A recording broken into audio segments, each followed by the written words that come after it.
Hey you guys, it's Tevin. Welcome to Door Talk.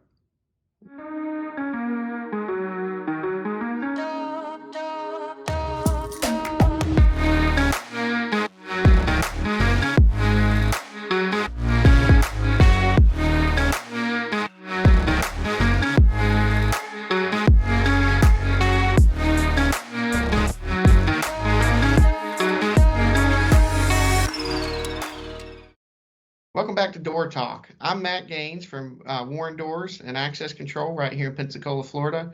And on today's program, yet again, we got Mr. Bill Butler and Terry Crump, and these guys are from Butler Doors Incorporated, and they've been on the last couple shows talking about what they can offer to the industry as far as wholesale wood doors to distributors. So, guys, welcome back. Thank Hey, you. Matt.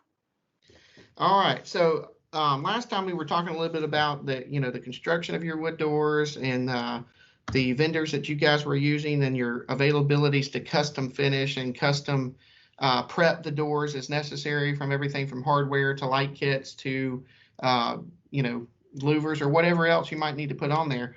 So today, why don't we talk about the differences and the options you guys have as far as availability, whether it be different veneers, different finishes, different species, different cuts. Let's talk about all that today. So let's start out with the different species that you guys offer and that are readily available for you guys to stock. Yeah, so I'll jump in there. So birch and red oak, being the big movers that they are, that constitutes the biggest part of our inventory.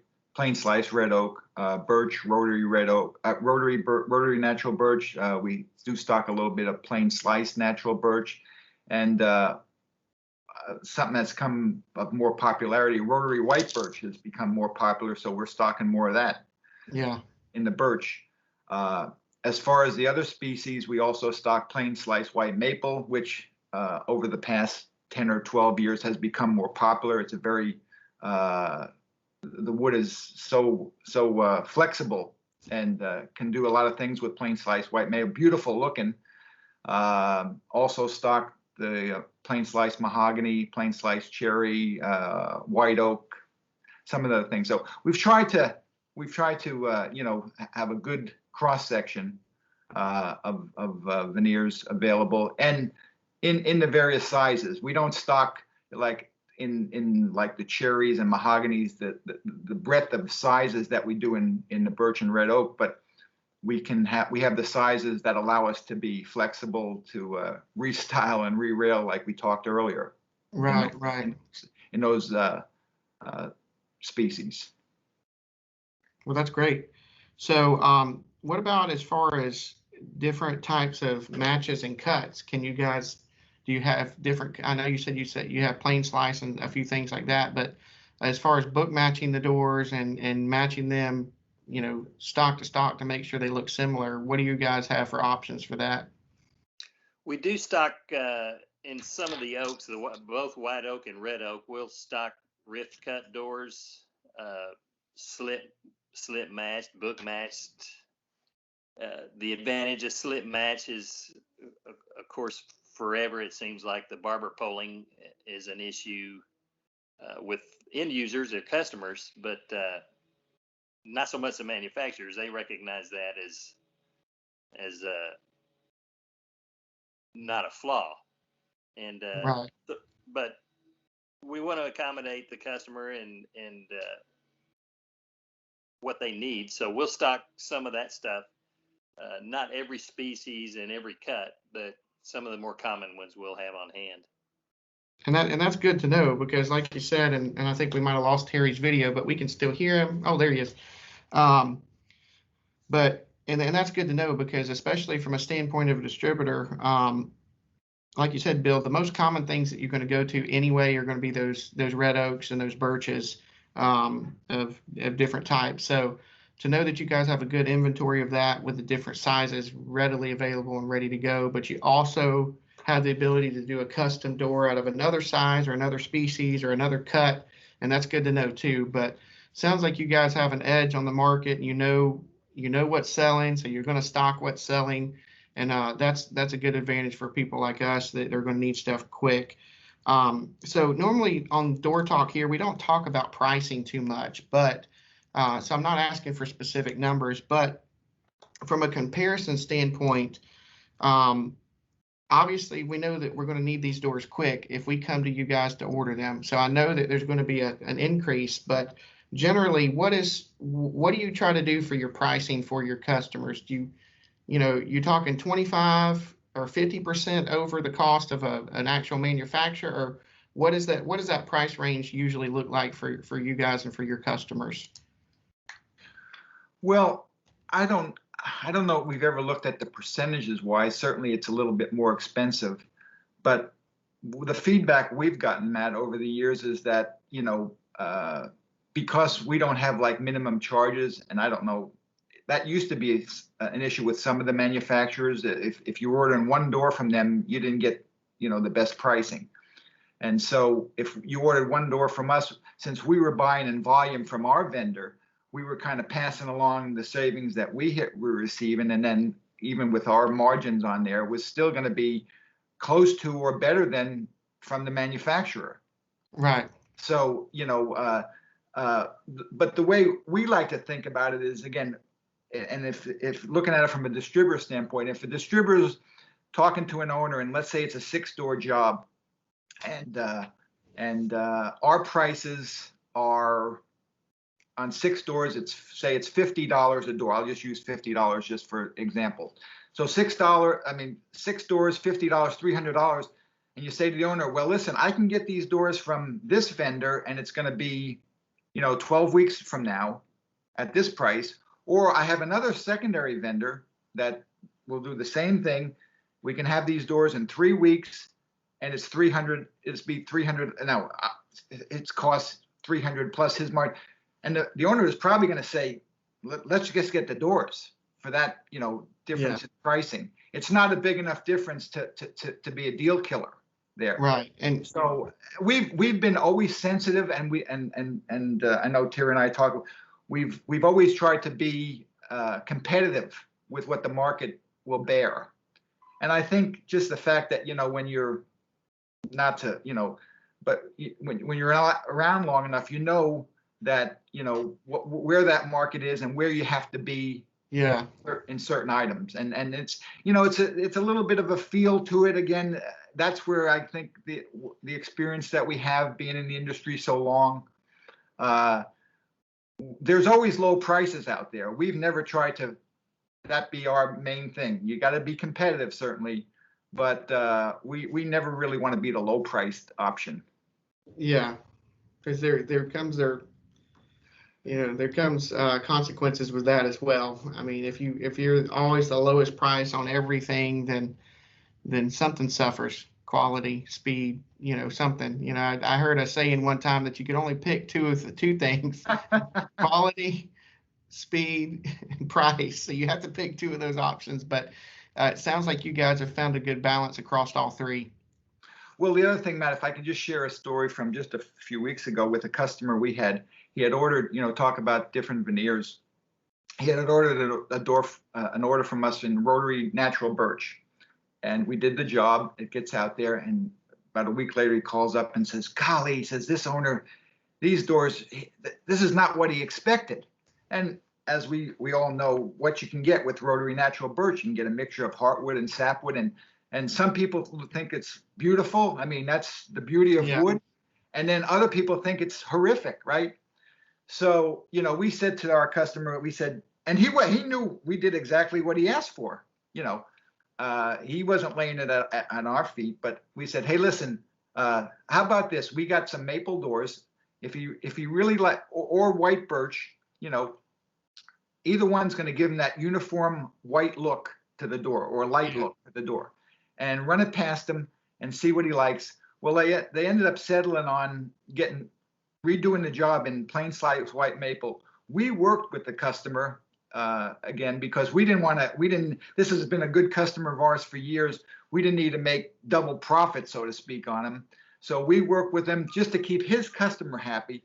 And these are the kind of things we feel like, we can offer. And it wouldn't, I can't say across the board every situation, but in this case, we were able to come to the forefront And just so happens, this owner was so happy, he then ordered another order from our customer in plain sliced white maple. So these are the kind of things where, in the everyday doing it, you just kind of face, and we feel fortunate that we can be that kind of option to our customers. Well, that's good. That's good, because that customer relationship, because your customers have customers, and I know I've been on the, that side of things, and sometimes they ask for something, and you send them a box of samples, and they don't realize that Rotary Natural can offer, a door that's almost black, or it can offer a door that's as white as a ghost. So when you know that there's that big of variety, sometimes they don't understand it, and then, like you said, once they get it, they don't like it. But knowing that you guys are willing to work with your customers so they can work with their customers is that's good news, and it's a good business model, of course. So anything else that you guys would like to cover and talk about as far as you guys can offer to your customers? Bill, I don't know if you want to talk about specifications. I think our customers, the distributors, should be aware that if we get orders and there's no specifications. So if in the case of birch, if no specifications, you're probably going to get Rotary Natural birch. That can be taken care of, like the example Bill just gave you. If that was specified as this customer wants a clear or light colored wood, we would have approached it different from the beginning. Right. And the whole thing about the specifications is it solves problems before they show up. It does.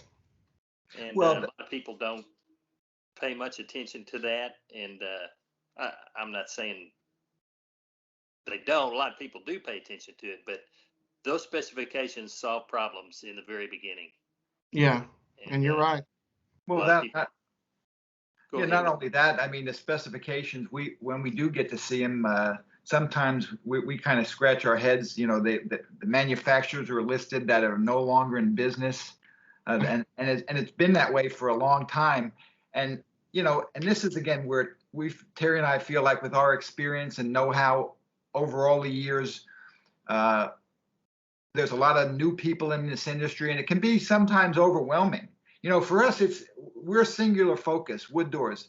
Again, going back, at the distributor level, these young people, or even people who've been at it, you're dealing with so many different factions, and you got to be kind of a quasi expert or know it at all.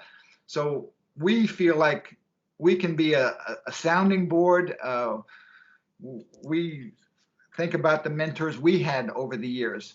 When we were coming up, and now we're in that position, right? And so for wood doors, we'd like to be known as, hey, if I got a question, let me call Terry and Bill. Not that we're singular and have all the answers, but again, we're out there, and we feel like an obligation that maybe we can keep somebody from avoiding a pratfall, as Terry said, with a specification, and say, hey, did you ever think about this?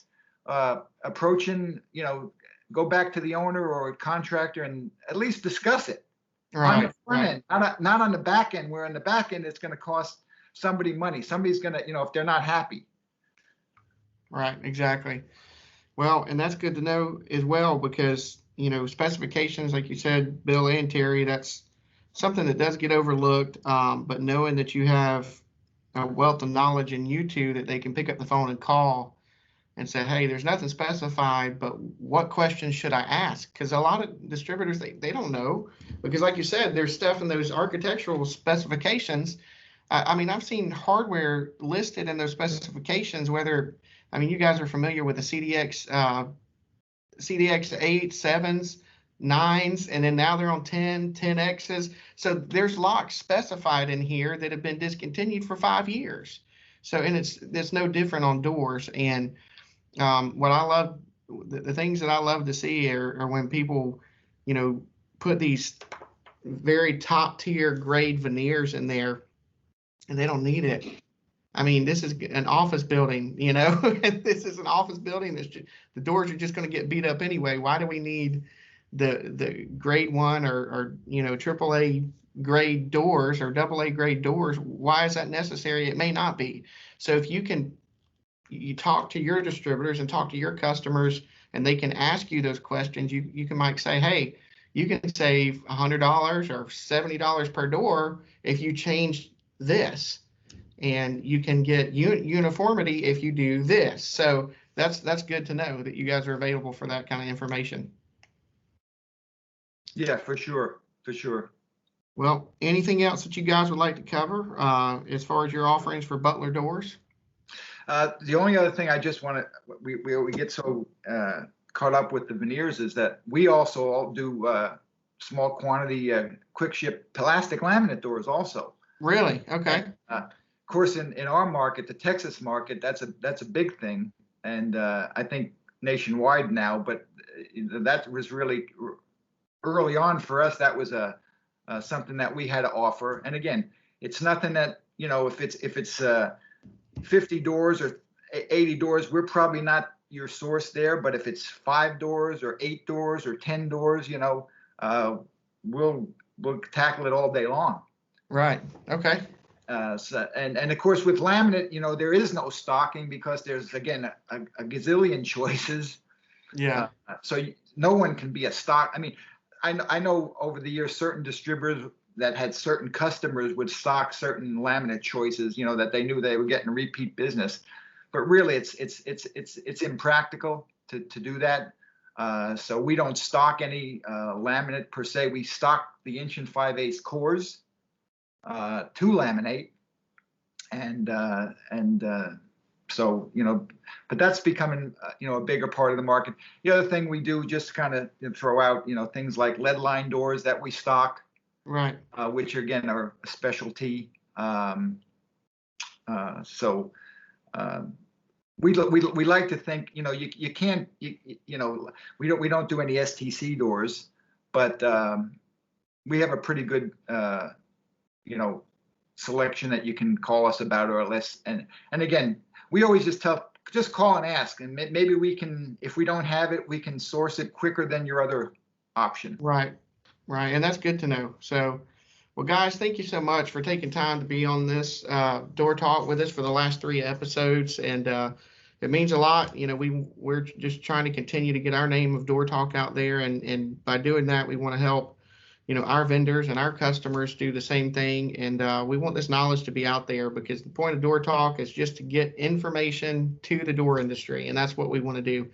So whatever way that we can help you guys do that in the future, let us know. And we thank you for being here. So you guys have a great day, and we'll see you later. Thank you. Thanks, Matt. Appreciate the opportunity. Thank you.